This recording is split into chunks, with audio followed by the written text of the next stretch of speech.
Hello students, you are most welcome in BIMT YouTube classes and your subject is Business Economics and today's topic we will discuss about Exim Policy 2004 and 9 जो आपकी Exim policy 2004 से 9 के बीच वाली जो आपकी Exim policy है उसके बारे में डिस्कशन करेंगे। साथ के साथ हम डिस्कशन करेंगे एंटी डंपिंग पॉलिसीज के बारे में कि आपकी एंटी डंपिंग पॉलिसी क्या होती है। ठीक है, तो सबसे पहले हम बात करते हैं एक्सिम पॉलिसी। यदि हम एक्सिम पॉलिसी की बात करें तो इसकी फुल फॉर्म है आपकी एक्सिम पॉलिसी की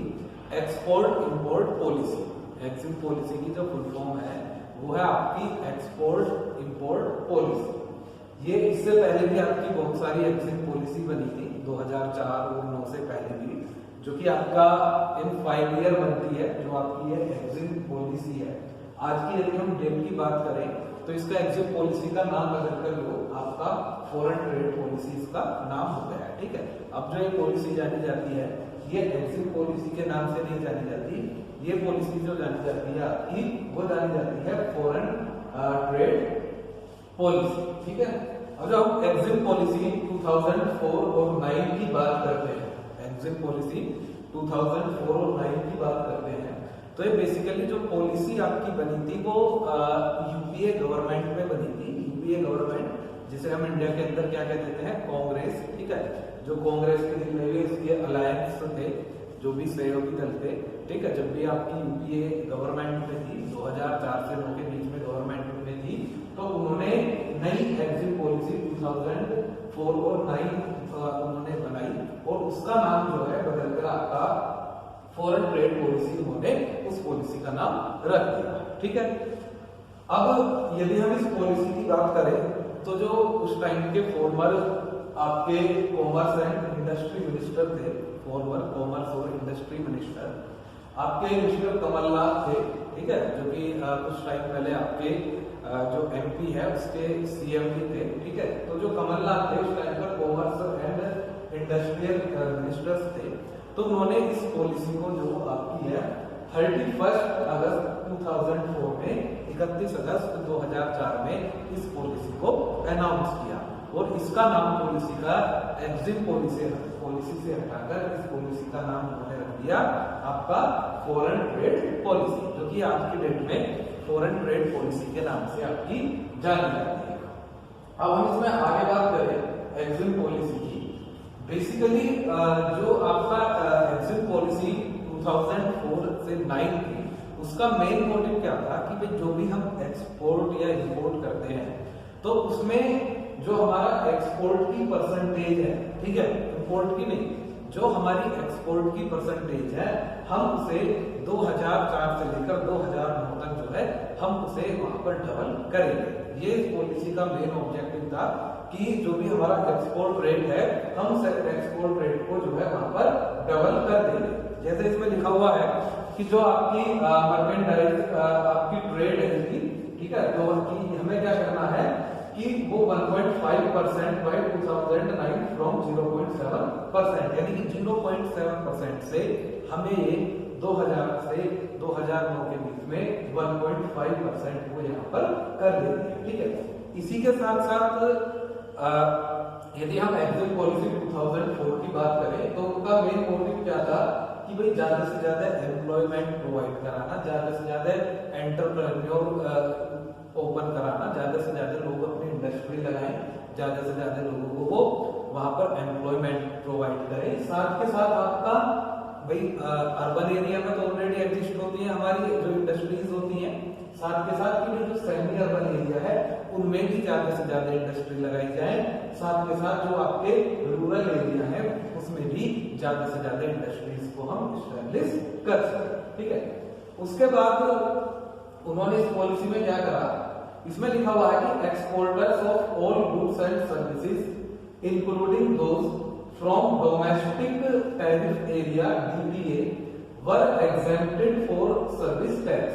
जो सर्विस टैक्स पर डीटीए लगता था, जो भी गवर्नमेंट का आपका टैरिफ था, वो गवर्नमेंट ने जो है वहां पर उसे एग्जेम्प्ट कर दिया कि भाई अब आपके ऊपर कोई भी सर्विस टैक्स जो यहाँ पर नहीं लगेगा। ठीक है, आप विदाउट सर्विस टैक्स जो है अपने जो भी प्रोडक्ट्स हैं या सर्विसेज हैं आप उन्हें एक्सपोर्ट वहां पर कर सकते हो। उसके बाद इसमें लिखा हुआ है कि all exporters with minimum turnover 5 crore and a sound track record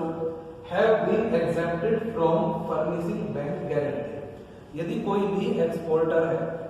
और उसका जो ईयरली टर्नओवर है वो 5 करोड़ रुपीस है, ठीक है, 5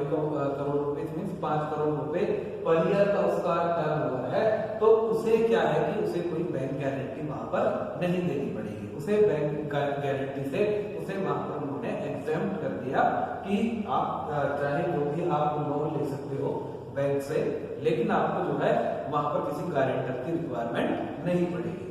साथ के साथ reduce their high transaction cost and tax burden, उनके ऊपर जो टैक्सेस लगते थे उनके चार्जेस को भी उन्होंने कम कर दिया और जो टैक्स रेट्स थे उन्हें वहां पर डिक्रीज कर दिया। तो इससे बेनिफिट क्या मिला कि जो 5 करोड़ तक उनका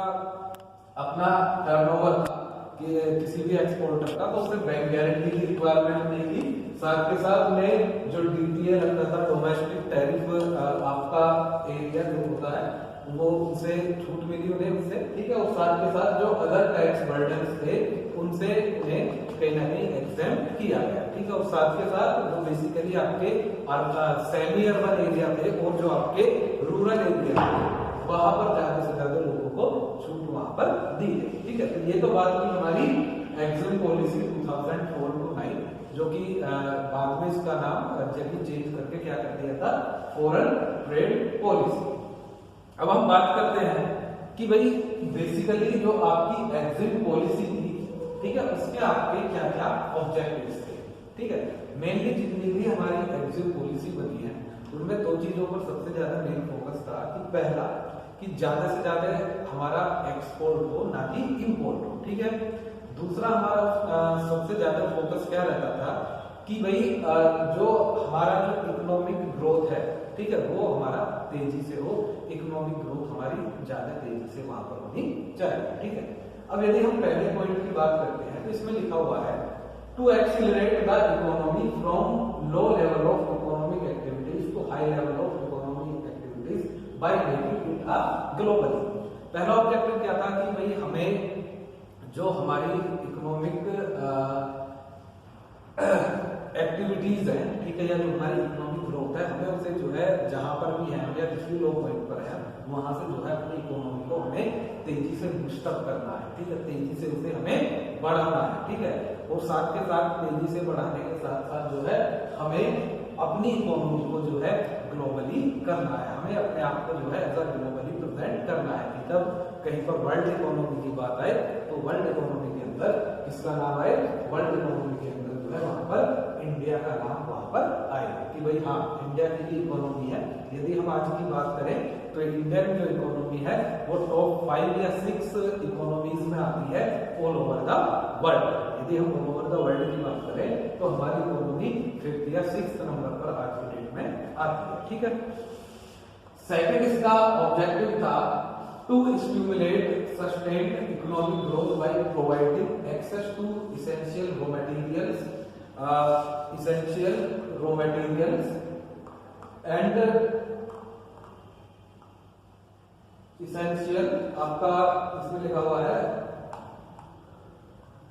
essential raw materials, intermediates, component, consumable and capital goods required for